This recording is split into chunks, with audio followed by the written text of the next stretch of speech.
Assalamualaikum warahmatullahi wabarakatuh. Pada kesempatan kali ini saya akan mempresentasikan mengenai analisa dan evaluasi perencanaan daerah. Nah, sebelum lanjut, izinkan saya memperkenalkan diri terlebih dahulu. Perkenalkan, nama saya Rosita, NIM 202222068, Program Studi Administrasi Publik Reguler 2, Fakultas Ilmu Sosial dan Ilmu Politik, Universitas Muhammadiyah Sinjai. Langsung saja, yang pertama kita akan membahas mengenai pengertian analisis dan perencanaan daerah. Analisis adalah kegiatan dalam mempelajari serta mengevaluasi suatu bentuk permasalahan atau kasus yang terjadi, sedangkan perencanaan pembangunan daerah merupakan fungsi yang sangat penting dan strategis. Karena dengan perencanaan, kita bisa melihat daerah akan dibawa kemana dengan tetap mempertimbangkan potensi dan sumber daya yang dimiliki. Lanjut pada kegunaan analisa, yaitu untuk menentukan tujuan perencanaan, yang mana tujuan perencanaan menurut Stephen Robbins dan Mary Coulter dalam Wikipedia adalah yang pertama memberikan pengarahan yang baik, kedua mengurangi ketidakpastian, ketiga meminimalisir pemborosan, keempat menetapkan tujuan dan standar yang digunakan dalam fungsi selanjutnya, yaitu proses pengontrolan dan evaluasi. Kedua, untuk mengenali lebih mendalam potensi, kondisi, dan ekspektasi daerah perencanaan, di mana yang dimaksud potensi daerah adalah segala sesuatu yang ada di suatu daerah yang dapat dimanfaatkan lebih jauh, dan kondisi diartikan sebagai suatu keadaan atau situasi, serta ekspektasi adalah harapan besar yang dibebankan terhadap sesuatu yang bisa memberikan dampak yang baik atau lebih baik. Ketiga, untuk mengenali potret dan sejarah serta daerah perencanaan.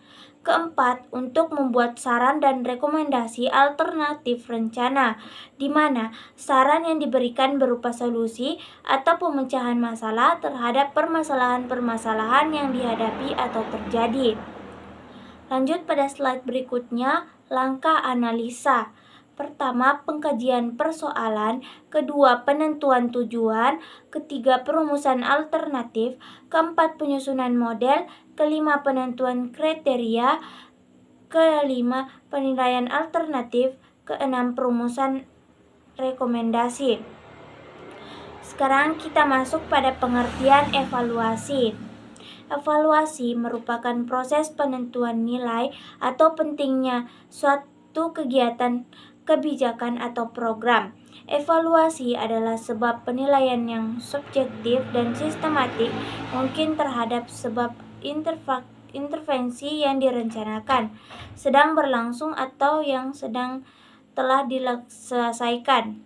Evaluasi menurut Peraturan Pemerintah Nomor 39 Tahun 2006 adalah rangkaian kegiatan membandingkan realisasi masukan atau input, keluaran output, dan hasil outcome terhadap rencana dan standar yang telah ditetapkan, masukan antara perencanaan yang akan datang. Lanjut pada pengertian evaluator dan jenis-jenisnya. Evaluator adalah pihak, perseorangan atau kelompok yang melakukan evaluasi pelaksanaan suatu kegiatan. Jenis-jenis evaluator yaitu yang pertama, evaluator internal, biasanya mengetahui lebih banyak mengenai sejarah organisasi, sejarah, problem, keberhasilan, dan mungkin berada terlalu dekat dengan yang dievaluasi. Kedua, evaluator eksternal, kredibilitas yang lebih tinggi dan keahlian yang lebih spesifik dan tidak terikat dengan keputusan-keputusan administratif dan keuangan. Bersambung ke slide berikutnya. 3. Evaluator independen, terbebas dari pengaruh apapun, tidak fokus dan politis. Keempat, evaluator partisipatif, sebuah langkah lebih radikal keluar dari model evaluasi mandiri, wakil dari pemangku kepentingan termasuk penerima manfaat bekerja sama merancang, melaksanakan, dan menerjemahkan sebuah evaluasi. Evaluator eksternal bertindak sebagai fasilitator dan instruktur.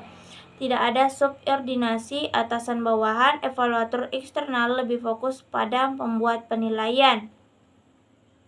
Adapun tugas dari evaluator antara lain, evaluator merencanakan evaluasi, melaksanakan dan atau menjalankan evaluasi, atau memperkerjakan staf untuk melaksanakan evaluasi, berkonsultasi dan berkoordinasi dengan semua pemangku kepentingan.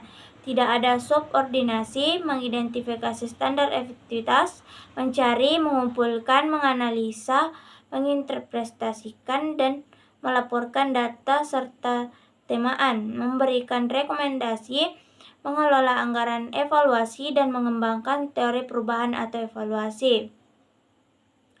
Untuk perbedaan analisis dan evaluasi secara etimologis, analisis berarti penyelidikan terhadap suatu peristiwa untuk mengetahui keadaan yang sebenarnya. Sedangkan evaluasi memiliki arti penilaian, memberikan penilaian.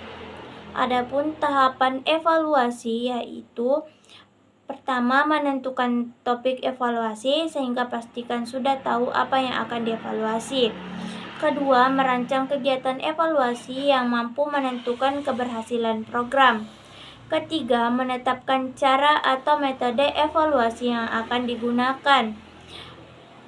Keempat, melaksanakan evaluasi, mengolah dan menganalisis data hasil evaluasi tersebut. Keenam, lanjut pada tujuan monitoring dan evaluasi perencanaan pembangunan daerah.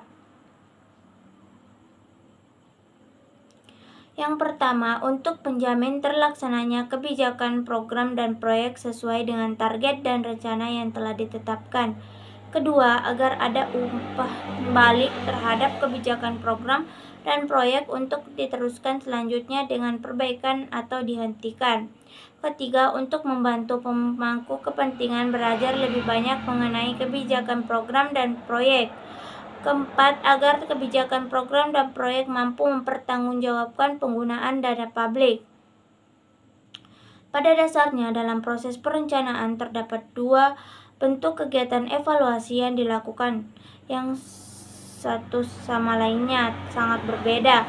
Pertama, kegiatan evaluasi dilakukan dalam proses perencanaan adalah pada tahap penentuan atau pemilihan alternatif sebelum tersebut dilaksanakan, pre-implementasi evaluation. Sedangkan bentuk kedua adalah evaluasi yang merupakan pengkajian terhadap alternatif yang telah dilaksanakan atau post-implementation evaluation. Baik, itu saja yang dapat saya paparkan. Mohon maaf bila ada salah kata. Akhir kata saya ucapkan terima kasih. Wassalamualaikum warahmatullahi wabarakatuh.